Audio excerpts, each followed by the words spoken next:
What's going on, guys? We got our third video of the day, and now we got our playoff series of the day.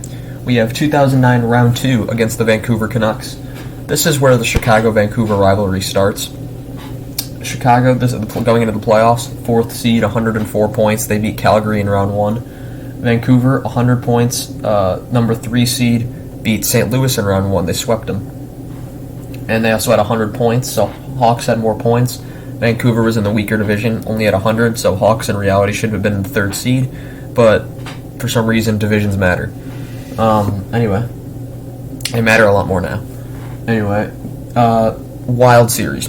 I remember this one a lot more than Calgary. This was the start of the hatred between Chicago and Vancouver. The hockey guy knows all about this, and probably still has possible nightmares about this, to be honest. And I love hockey guy. Shout out the hockey guy, great guy. I was watching him just before I recorded this video. His power rankings from last night. He's got his most entertaining player from 32, all 32 teams. Recommend go watch that. I'm about to watch that after this video. So we got game 1. The Hawks lose 5-3, and it would start with the 1-0 in the first from Pavel Demitra, his first of the year, his first of the playoffs on the power play. We go to the second. Henrik Sedin makes it 2-0, second of the playoffs. Then followed by Ryan Kesler, who makes it 3-0, and is first of the playoffs. And then we go to the third, and Vancouver was not good at. No team was good at holding leads, but Vancouver especially was horrible at holding leads.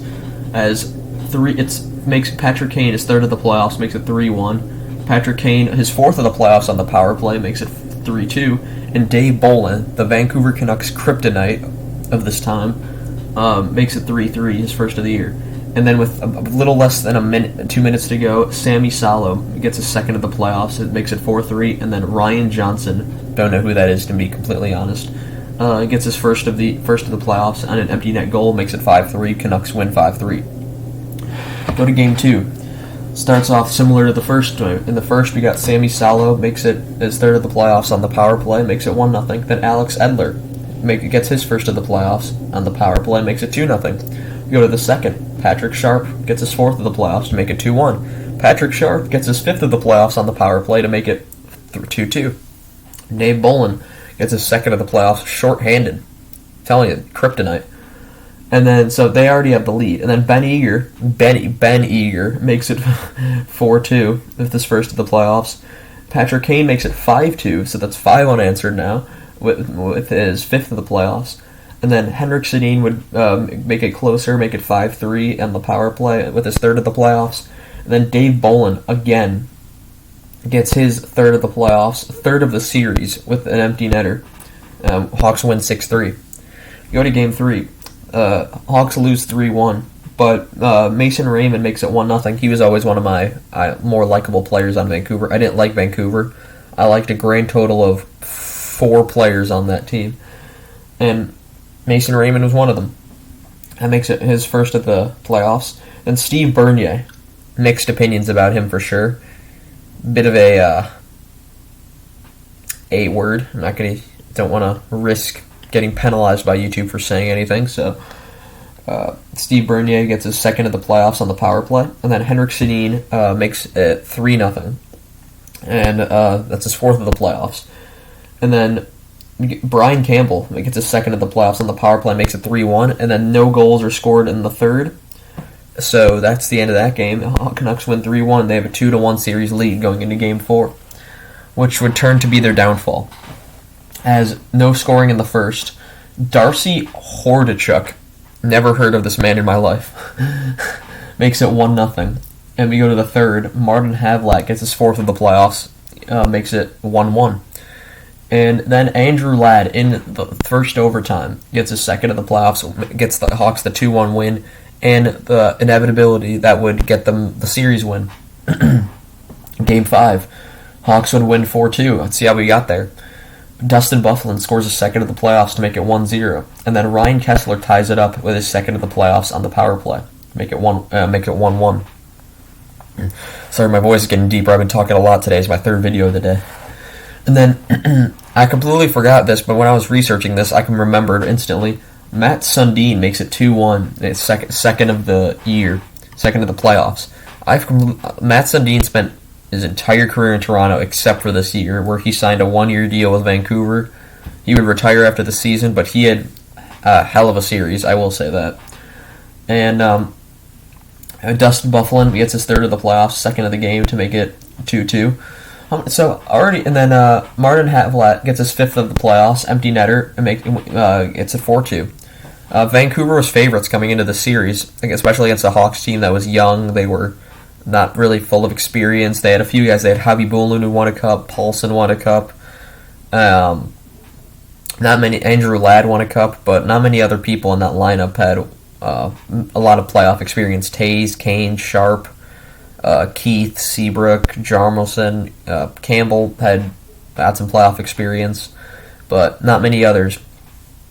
And I'm already looking here. How many multi-goal games you have? You have Patrick Kane gets 2 here. You have Patrick Sharp gets 2 here. Dave Bolin gets 2 here. And then you have Dustin Byfuglien gets 2 here.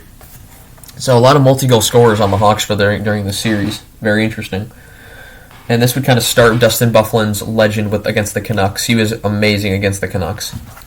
If we were able to keep him based on that, if there wasn't a salary cap in 2010, essentially the Hawks would have had possibly a 3 years in a row cup win. Also probably would have kept Havlat. That's a what if story or a possible projection if there wasn't a salary cap after 2009. Okay, Game 6. Possibly one of the craziest games I've ever seen in my entire life. Hawks win 7-5. And it starts off, no lead was saved, just to say. Mason Raymond gets the Canucks on the board first with his second of the playoffs, makes it 1-0. Kane makes it 1-1 with his sixth of the playoffs. We go to the second period. Versteeg gets his third of the playoffs on the power play, makes it 2-1. Then Taves gets his third of the playoffs on the power play, makes it 3-1. Daniel Sedin finally shows up and gets his third of the playoffs and makes it 3-2. And Shane O'Brien, talk about a trivia answer, gets his first of the playoffs and makes it 3-3. So we go to the third, it's tied 3-3. Matt Sundin gets his third of the playoffs, makes it 4-3. And then the wheels kind of just fell off. Not yet, though. Almost fell off. Adam Burish gets his second of the playoffs, makes it 4-4. Yes, Burish scored 2 goals, and he gets one in the next round as well, so we'll see. And that's going to be a whole thing. And then Daniel Sedin gets his fourth of the playoffs on the power play, makes it 5-4. That would be the Canucks' last goal of the playoffs, as the Hawks rattle off 3 from their 3 top guns at this time. Or not 3, 2 top guns. I forgot Sharp wasn't written down yet. Sharp was up there. Patrick Kane gets his second of the game, 7th of the playoffs, makes it 5-5. Jonathan Taves. These goals were rapid after each other. I remember just Kane scores, Taves scores, Kane scores. This was a wild game. Jonathan Taves makes it.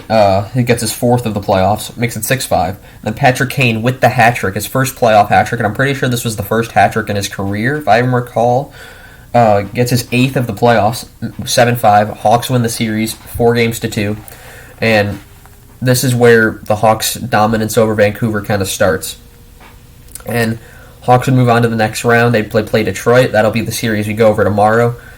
And I want to mention real quick, I'm not sure if I mentioned this, but whenever they're eliminated, I'll go over the top, however many goal scorers, depending on the amount of points each one had on the Hawks. Detroit I'll still do. I'll do the Hawks normal series point totals because we'll go to I'll go to that in a second, and then we'll do Detroit's, and then we'll do the Hawks playoff totals just in general. So for the Hawks, Kane led the team in points this series, had 6 goals, 2 assists, and 8 points, so a goal per game. Havlat had 2 goals, 5 assists for 7 points, and then Bolin, kryptonite, I'm telling you, 4 goals, 2 assists, and 6 points. Javi Bolin went 4-2 with an .873 save percentage. That's not very good. And then on the Vancouver side, surprisingly, it's the veteran Matt Sundin. 2 goals, 5 assists for 7 points during the series. Henrik Sedin, 3 goals, 3 assists for 6 points. And Alex Edler, 1 goal, 5 assists for 6 points. Luongo goes 2-4 with an .879 save percentage. And this is where the fan base basically downed Luongo, and they would do it again the next year. And then in 2011, I'm pretty sure if they lost that series in a reverse sweep, Luongo. Luongo got such a bad rep. Hall of Famer without question. Never got a cup, but he was a great goaltender. And I feel like he's never gotten the recognition that he actually deserves. Fourth in wins all time. Just incredible goalie that this fan base just didn't seem to understand how good they had it with him, even though the Hawks just went goal after goal. They should have been blaming Alain Vigneault, the coach at the time, and they should have blamed their way their roster was built as a basically goon squad, as I would like to call it. Besides Daniel and Henrik Sedin, who else was on that team that wasn't ready to hit you? Let's be honest here. Even like the Sedins would not more Daniel would take penalties a lot once in a while. And that's all I have for you guys today. That'll be the last video of the day. Tell me what you thought about the series. If you remember it, leave a comment down below. Memorable moments from this series. We'll go through Detroit in round 3 in the conference final.